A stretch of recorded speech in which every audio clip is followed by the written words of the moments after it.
The word tariff, properly used, is a beautiful word. For close to 40 years, Donald Trump has been declaring his love for tariffs. One of the most beautiful words I've ever heard. It's music to my ears. But the way the US president has introduced his second-term tariffs has sent shockwaves across the world.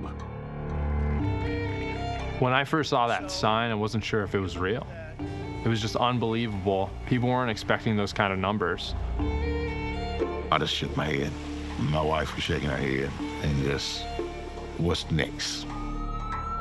There was a huge shock across the markets. Nobody thought it was going to be this extreme.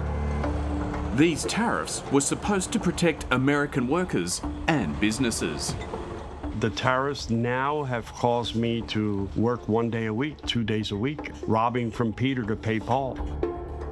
You have a lot of job losses, you'll get lower wages, you'll get higher prices, and you'll get no solution to the problems that these people face. Donald Trump has announced over 50 new or revised tariff policies, causing chaos and paralysing investment. This is the beginning of making America rich again. People don't feel confident about the future because the future is uncertain. We don't know if there can be high tariffs, low tariffs, or something in between. There's only one way to go about it. It has to be a bold, shock and awe move. Four Corners has been on the ground in the US investigating the impact tariffs will have on Trump's heartland. We would have been paying about $50,000 for the part, and we were going to be paying $84,000 for the tariff and fees. And a trade war that could lead to even more global instability. The Chinese have a lot more tools at their disposal to withstand the pain than the Americans do. The worst case scenario is that it spills over from trade war into actual war. Donald Trump has torn up the rulebook in his second presidential term, defying the courts, the Congress, and the Constitution. But it was here on Wall Street that he met his match, when panic selling on the bond market forced him to pause his so-called reciprocal tariffs. So what next for Donald Trump's whiplash-inducing trade policy? Will he listen to those voices telling him that his tariffs are a colossal act of self-harm, or will he crash through with his protectionist policies that he says will make America great again?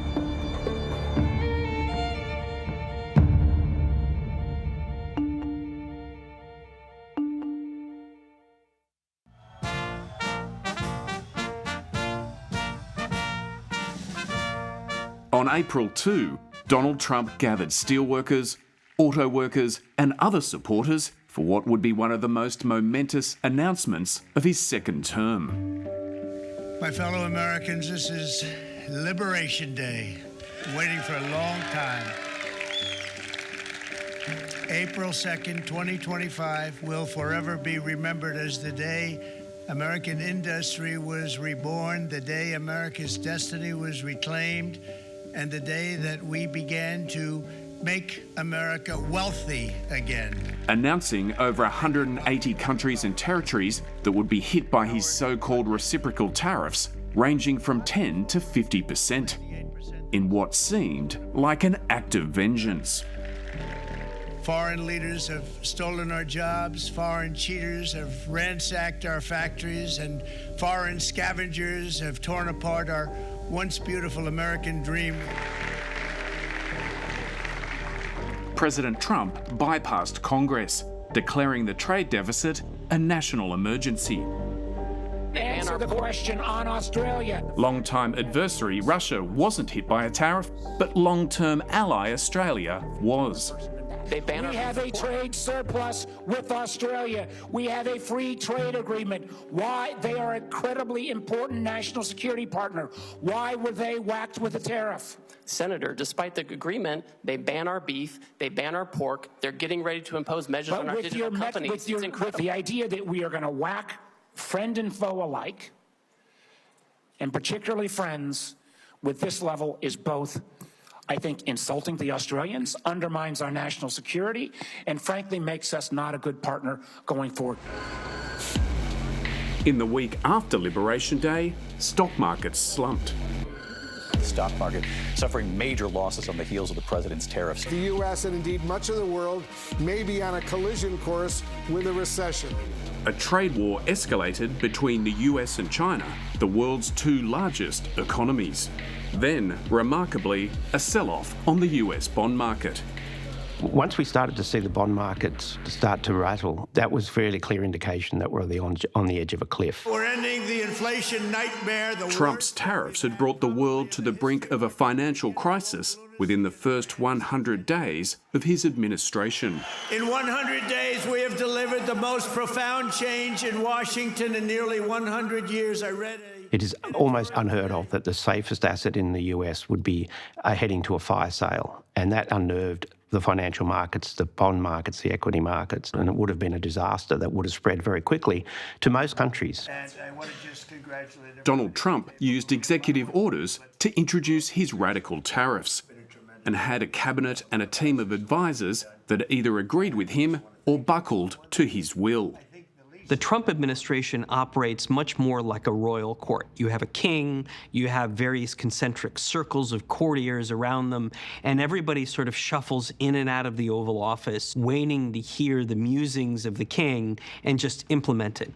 Peter Navarro. A key architect of Trump's tariff policy is his trade advisor, Peter Navarro. Yeah, I think you folks just want to know if you can see my MAGA tattoo I got there. There are days when Peter Navarro, who is a radical protectionist, perhaps the only economist in the world who agrees with Trump's idea of reciprocal tariffs, gets into the Oval Office and has the president's ear. Tonight I'm here with you in this beautiful city of Milwaukee. Navarro is a demonstrably uninformed guy. This is some guy who was unknown, who somehow got recruited by Trump in 2016 and really doesn't know how anything works. Peter Navarro has also done time in jail as a self-styled martyr for MAGA.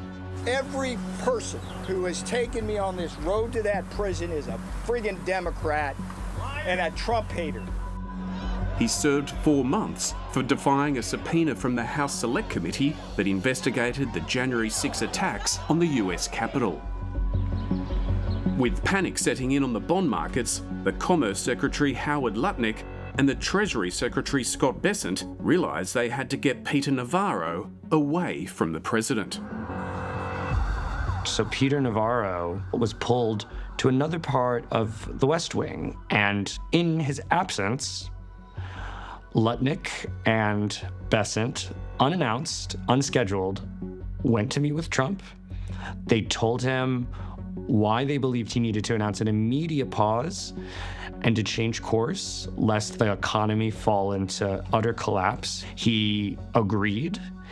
Lutnick and Bessent waited and stood by him as he typed out a Truth Social post announcing the pause. And then Bessent and the press secretary for the White House immediately went to the cameras to announce it.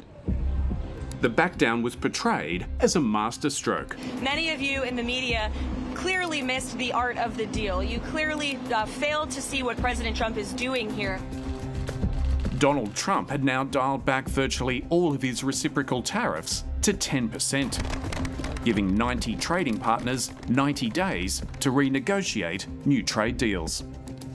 Well, I thought that people were jumping a little bit out of line. They were getting yippy, you know? They were getting a little bit yippy, a little bit afraid. Navarro only found out after the fact, and he was shocked. It was a huge moment. It was a huge day. Donald Trump's tariffs on China remained in place and had escalated to a staggering 145%. President Xi had retaliated with 125%, making it now effectively a trade embargo.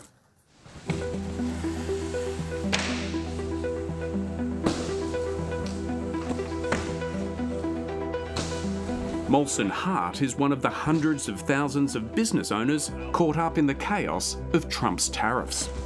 We don't know what's going to happen tomorrow. We don't know what's going to happen in the next couple of months. There could be shortages of certain goods, depending on how soon we make a deal, if we make a deal. Molson manufactures children's toys in China and imports them to the US. These are our plush animals that come from China. When we visited his warehouse in Austin, Texas, the tariff on imports from China was at 145%. So this particular container actually left Asia and got on the water a couple of days before those tariffs were implemented. Every production that we had in China that would have had to pay that 145% tariff, we stopped, because 145% is just a massive increase of cost. After the Liberation Day tariffs were announced, Molson needed to move quickly to shift his manufacturing base out of China. I'm really tired, to be honest. I wake up in the morning and my routine is now like check WeChat for all the Chinese suppliers, check WhatsApp for all the Southeast Asia suppliers. Then I work the full day, and then at night, it's back to the same apps every day, over and over. Why? We're trying to shift our production outside of China to Southeast Asia. It's enormously difficult. Like, it takes 6 months to a year to properly move production, depending on what you're making. Obviously, the more complex it is, the harder it is to do. In some cases, it's not even possible to do. The US Toy Association says nearly 80% of toys sold in the US are made in China, and the industry is predicting price rises, supply shortages, and bankruptcies. We've actually had to pause production in China. So at some point, we're going to start to face inventory shortages for some of the products that we make there. And a lot of these things are, it's still up in the air as to whether or not we'll be able to transition production from China to Southeast Asia before we run out of stock. At the end of last year, Molson built a second warehouse to rent out to a manufacturer, but he can't find a tenant. People don't feel confident about the future because the future is uncertain. We don't know if there can be high tariffs, low tariffs, or something in between. So that's the first kind of blow that was dealt to business confidence. The second is that all these importers need to get that extra money to pay the tariffs. And when there's less money to go around for things, confidence in business in general declines. Farming communities are going to be hit hard by Trump's tariffs. Decisions made by the president are upending the lives of families who have relied on agriculture for generations. The tobacco industry dominated North Carolina for 150 years. Reidsville became known as the Lucky City, after the billions of Lucky Strike cigarettes that were made here.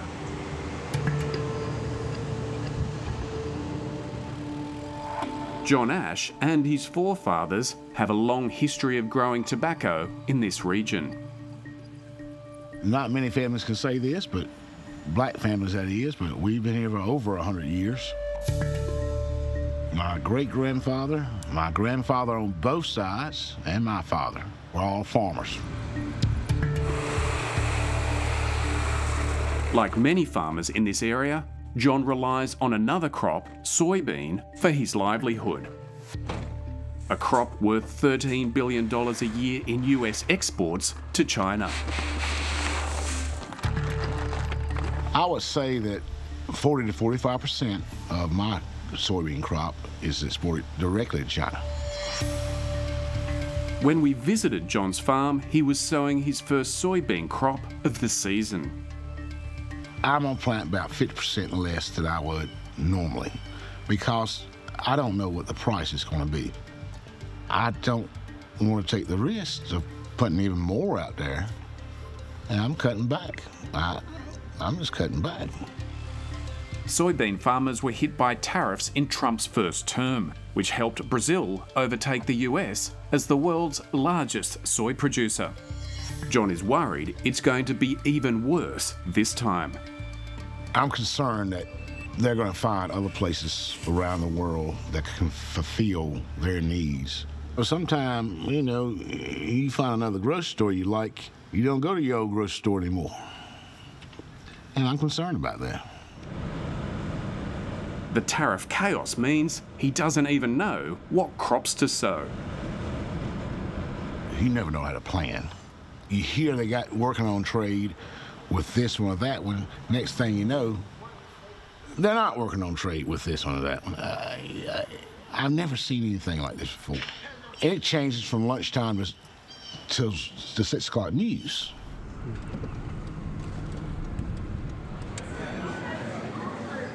Down the road from John's farm, Trump supporters are keeping the faith.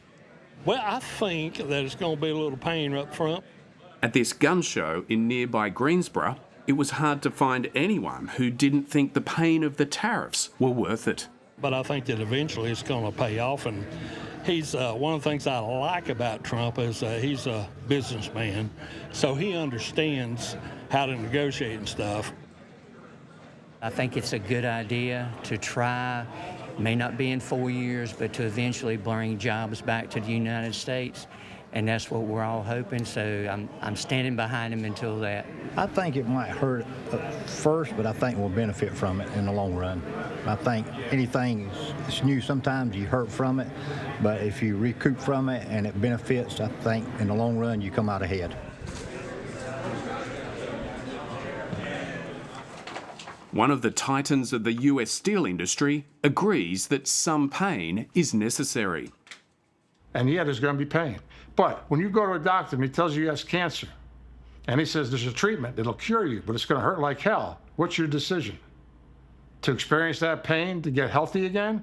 Yes. Dan D'Amico was CEO and chairman of the US's largest steel manufacturer, Nucor. In 2016, he served as a trade advisor to Donald Trump alongside Peter Navarro. And we've allowed ourselves to lose our manufacturing sector, 4 or 5 million jobs, middle class, working class destroyed, become a fentanyl channel for the Chinese Communist Party so they can play their opium wars on us. Our working class has been decimated, and they got nothing out of it. That's stopping. We're going to rebuild that middle class. We're going to bring manufacturing back. And this is a message to the entire world. Trump is sending out one message to the entire world, and he's sending out a huge, huge message to the Chinese Communist Party. Dan D'Amico is adamant that Trump's tariffs will bring back manufacturing to the US. Watch the jobs come back because we've created the incentives for people to build here and make it here. Is anyone going to build at the moment, though? There is so much... There already are. There's so much uncertainty. Who would invest when tariffs are bouncing around and no one knows what the future is going to be? I will tell you quite categorically, as you and I speak, there's deals being cut to build manufacturing plants in every critical industry that we've lost in this country today, and many of them are already breaking ground. Economists who have evaluated Trump's tariffs say they will create more losers than winners. The president is very happy to pronounce which firms are coming. The answer will be how many firms exit relative to those that are coming in. The actual overall impact on the economy is going to be a loss of capital and therefore a loss of jobs. So without further ado, Warwick, I would like to welcome you to the podium. Warwick McKibben is internationally renowned as an economic modeller, having made accurate predictions around the outcomes of the global financial crisis and the COVID pandemic. How much revenue do we think you would get from the tariffs that are being proposed? He says the tariffs will harm, not protect, manufacturing workers. Manufacturing employment will be down between 5 and 10% by the middle of next year. So you have a lot of job losses, you'll get lower wages, you'll get higher prices, and you'll get no solution to the problems that these people face, which is a structural adjustment that has never been dealt with and is not dealt with by this presidency. In May, the month after the tariffs were introduced, the manufacturing sector shed 8,000 jobs. Pennsylvania was once part of the industrial heartland of the US. It was in Harrisburg in 2017 at the Ames manufacturing plant that Donald Trump parked the presidential desk on the shop floor and celebrated his 100th day in office. It's wonderful to be at Ames, an incredible company. It was here that he signed executive orders aimed at keeping manufacturing jobs in the US. I think what I'm going to do is give this pen to Peter Navarro. Is that okay? Sure. Peter. This plant has been operational since 1876. Ames was producing over 1.5 million wheelbarrows a year, but now they're made in China. They were a customer of ours for probably the last 30 years or more. Then they made the decision that they're going to send their manufacturing overseas to China. It was very sad to see them go. Dan Turner runs a hydraulics company in nearby Carlisle.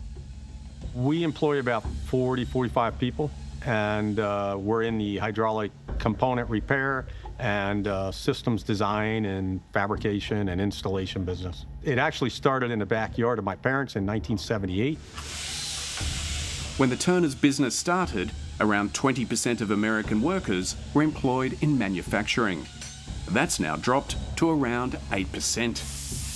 I believe in bringing manufacturing back to the United States and supporting manufacturing because it's really a staple of civilizations, I think, that we need to make things. I did vote for Donald Trump in the last election.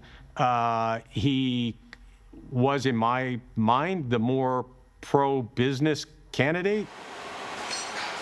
But Dan's already been stung by Donald Trump's tariffs. In January, he ordered a component from China worth $48,000. Days after the product was shipped, the new tariff regime was brought in, and the cost escalated to around $130,000.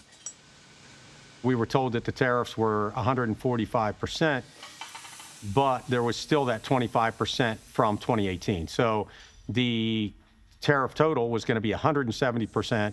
To suck $70,000 out of a business with no good reason is very detrimental. It's been a similar story in businesses across the country. Successful manufacturers rely on Chinese inputs to make their products. The tariffs actually don't promote economic efficiency. They do the opposite.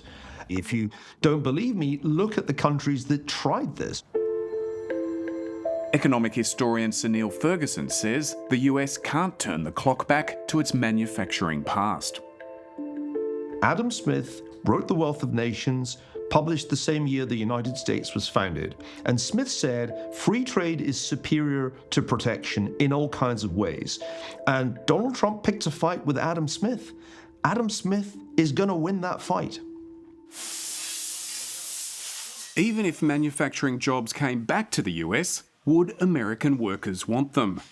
The US Labor Department estimates that there are close to 500,000 jobs in manufacturing that are currently not filled.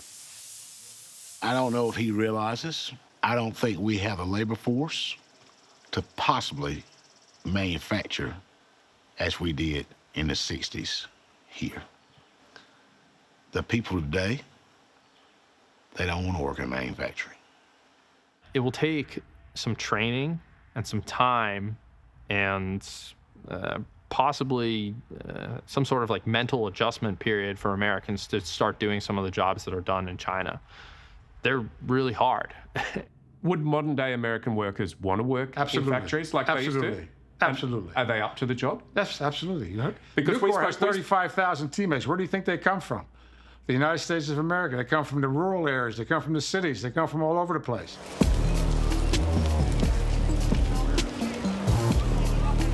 While the US waits to see whether tariffs will bring back manufacturing jobs, many workers in Donald Trump's heartland are already hurting.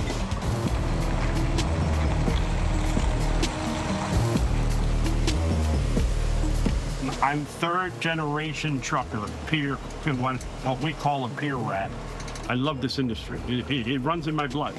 The tariffs have basically slowed down our means to make money. The tariffs are affecting us drastically, especially in the beginning with the uncertainty, and everyone is struggling. I speak to hundreds of companies, and everybody is hurting. Mark Nieves has worked in transportation for over 40 years, in operations management, in supply chain, in safety, and as a truck driver. He normally picks up loads from the ports of New York and New Jersey. In May, the work started drying up due to the trade war with China. Empties. These are empties that have come back to the port without a destination. So the numbers don't match. When that's full, this should be full, and it's not. There are over 3.5 million truck drivers in the US, and many of them voted for Donald Trump. But in early May, the president didn't seem too concerned about the impacts his tariffs were having on truckers. We're seeing as a result, the ports here in the US, the traffic has really slowed, and now thousands of dock workers and truck drivers are worried about their jobs. That means we lose less money, you know? When I see that, that means we lose less money. So when you say it slowed down, that's a good thing, not a bad thing. I saw his interview with the news media and how they asked him, hey, truckers in the ports are really struggling, right? And his response was good.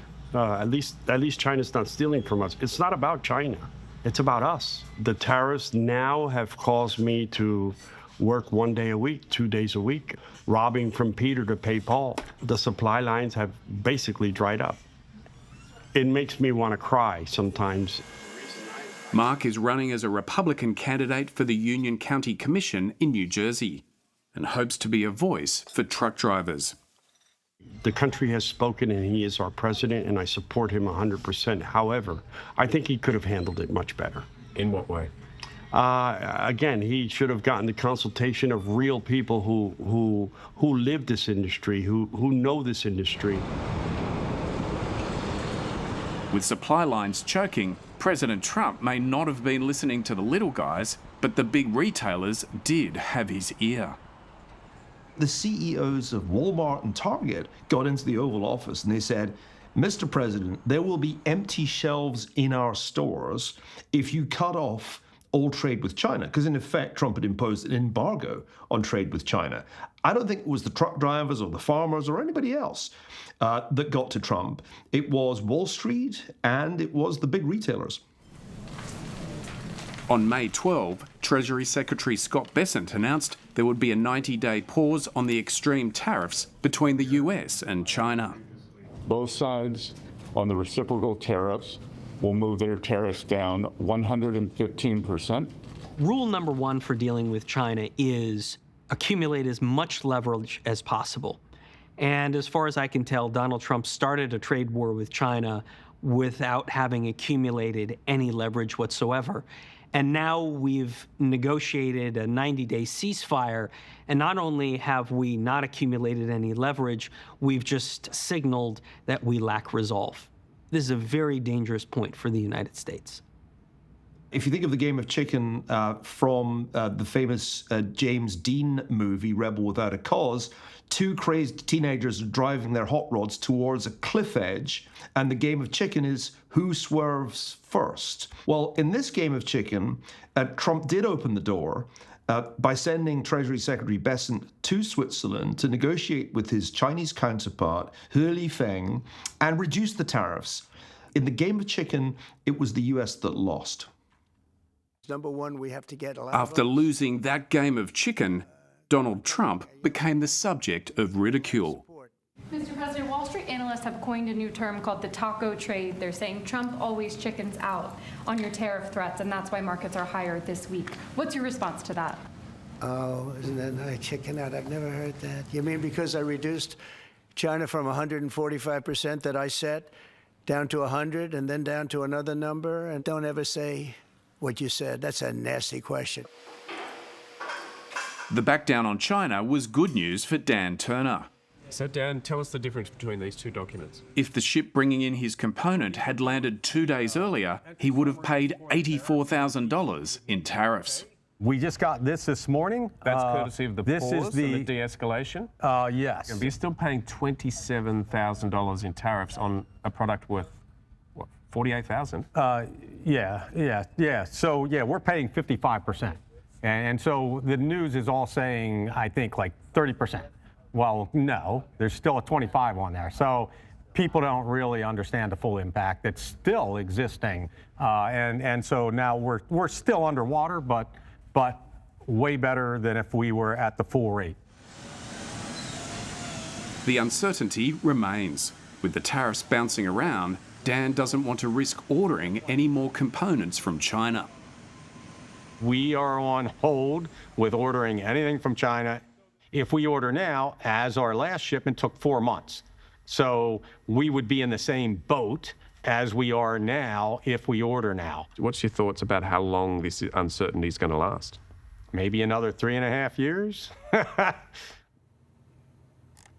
Warwick McKibben says that his modelling shows the tariffs will increase the cost of living. We find around 1.5% in higher inflation in 2025 as a result of the tariffs. A lot also depends on how the Federal Reserve responds. If you ask who buys a lot of stuff made in China, it tends to be Americans lower on the income scale. The tariff on China, it's a direct tax on basically the consumption baskets of working Americans.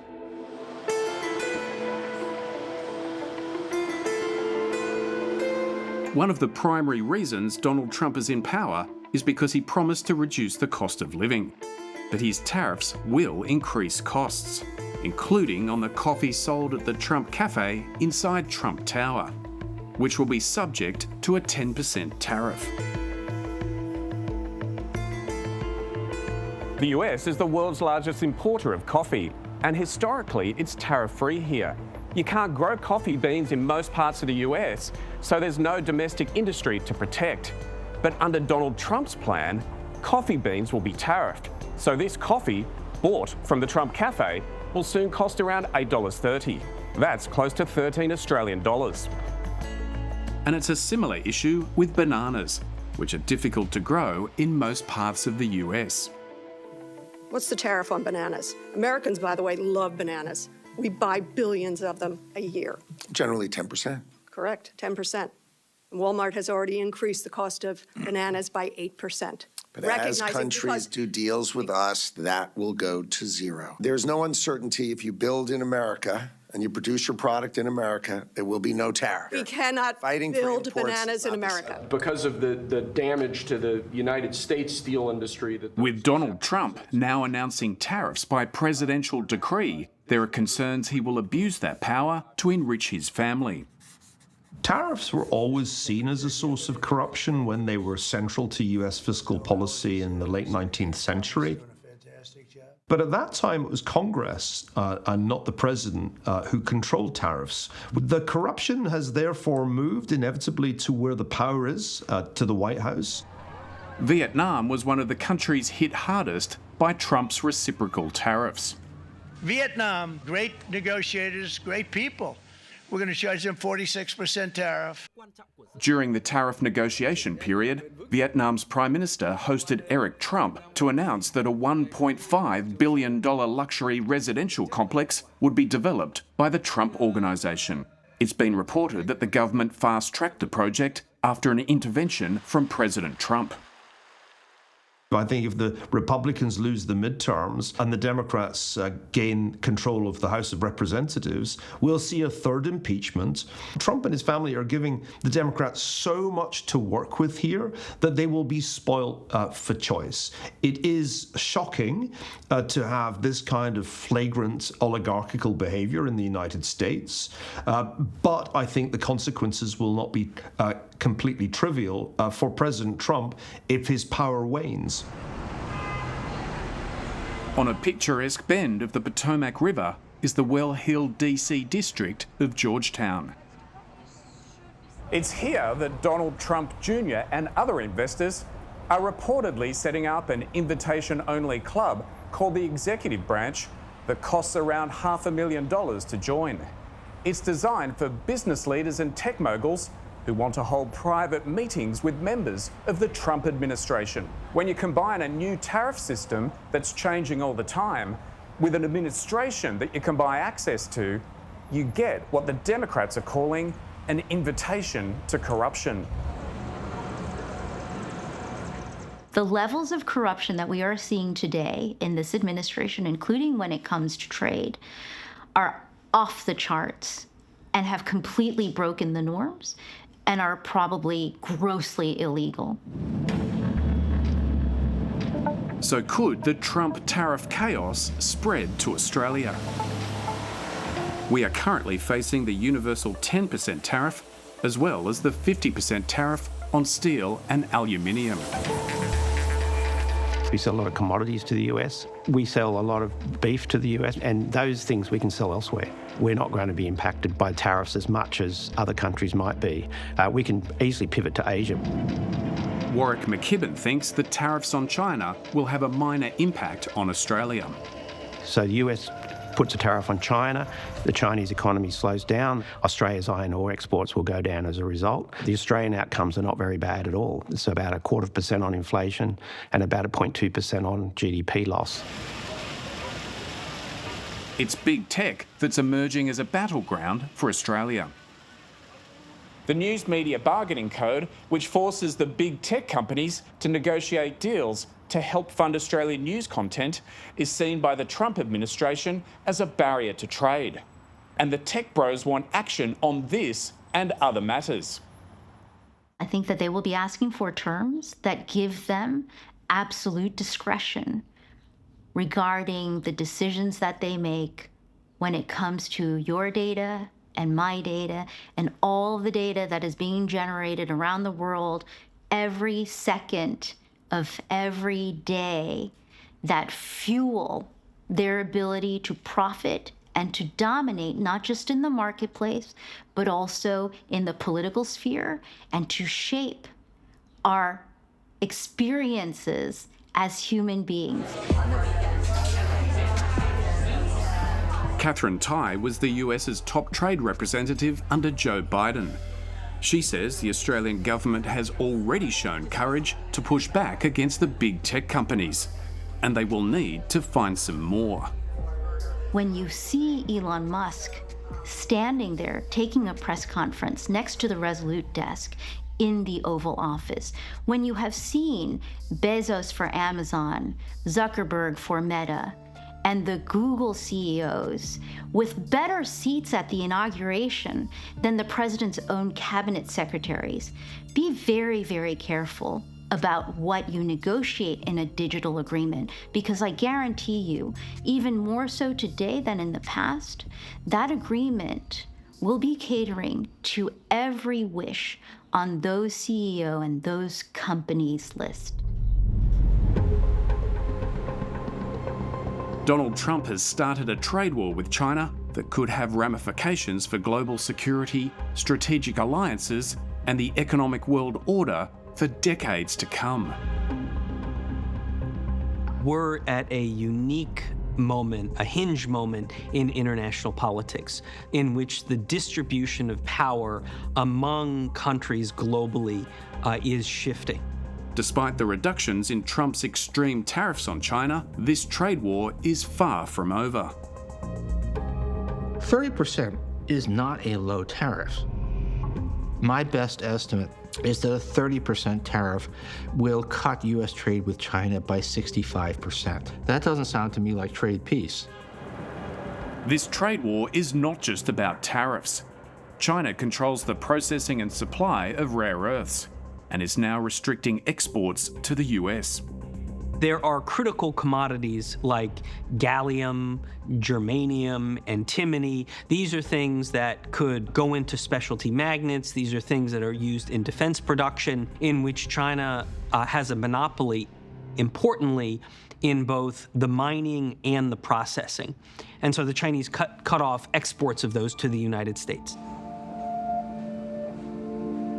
Evan Medeiros is a former director for China on the US National Security Council and served as President Obama's principal advisor on the Asia Pacific. He says China has been preparing for this trade war since the first Trump administration. China has created a series of what I like to call precision-guided economic munitions. Its use of export controls, its use of antitrust investigations, its use of the unreliable entities list. The US has in turn cut the sales of key technologies to China relating to aircraft and semiconductors. If you bring that in, and you start showing China that I can choke you here too, what you have potentially is a choking contest. And honestly, in that kind of a context, I don't know who wins. Xi Jinping doesn't have to worry about being reelected. Xi Jinping can do a lot better at mobilizing and allocating resources to account for the shortages caused by the trade war. So at least over the short term, the Chinese have a lot more tools at their disposal to withstand the pain than the Americans do. As an authoritarian state, China is able to control and plan its economy in a way democratic countries can't. Over the past decade, President Xi has redirected investment into advanced industries while cutting off foreign investment and competition. So the Chinese in 2015 adopted a strategy called Made in China 2025, where they very deliberately chose 10 different sectors where they wanted to become a world leader. And the government said, we are going to invest in companies in these sectors. And it included EVs, batteries, clean energy, but also included other sectors, shipbuilding, biopharma, advanced communication technologies, 5G, 6G, and then, of course, chips and artificial intelligence. China now produces around 30% of the world's manufactured goods. In achieving such dominance, it's been accused of abusing the rules of global trade. The Chinese market has become less and less favorable to foreign participants. There are many cases in which we strongly detect evidence that China is not playing by the letter of the rules on subsidies, for instance, under the WTO. Rather than working with allies to contain China, Donald Trump is alienating them. When it comes to trade, there are no allies. You need to understand that. There are no allies. Everybody manages their trade for their country to their best advantage, except us. Critics also worry that by moving away from a rules-based free trade system, Donald Trump is making the world a less prosperous and more dangerous place. So I don't think the trade war is going to end. I think the issue is that does the trade war escalate into something bigger and more dangerous? How much damage does it do to all the economies concerned? I think it's likely headed to a period of long-term multipolarity in which you have multiple power centers that are constantly competing for prosperity and security. And if there's one thing that the history of international relations tells you is that multipolarity is usually an inherently unstable system. So more chances of wars, do you think? Absolutely. At some point, it's conceivable that so much pressure is being exerted on the Chinese economy, which after all relies very heavily on exports, that Xi Jinping decides, you know what, let's also bring national security into this debate and makes a move on Taiwan. I'm not talking about an invasion or a blockade, but it's perfectly plausible that at some point he says, you know what, talking of trade, we're going to start collecting customs on goods going into Taiwan, which after all, the Chinese consider a province of China. That will be the moment that we leave the domain of trade and enter the domain of geopolitics, we leave behind trade war, and we run the risk of real war. On July 8, Trump's 90-day pause on reciprocal tariffs expires, and with it, the deadline for any trade deals. So far, his radical economic policy has unleashed chaos. His supporters say it's all part of the master plan. Donald Trump is playing four-dimensional chess while everybody else is saying, where's your plan? While others argue there's no coherent plan behind the policy. I think it's really just the MAGA strategy. Just trust me and I will deliver. I'm a businessman. I know what I'm doing. It's a belief. It's a religion. There's nothing about Donald Trump's policymaking that looks even remotely well thought out. If officials are chosen because of their loyalty to Trump and the incentives within the royal court are to affirm the leader, you get policy decisions like the trade war. We need to have some certainty and some sort of plan for where we're going. Otherwise, we can't adapt our businesses to this crazy uncertainty. One of the countries didn't have any people on it. It was just an island with penguins. And that just showed me that, you know, there's not a lot of thought going in this process. I hope he has a master plan that I don't understand, but I don't have that confidence at this time.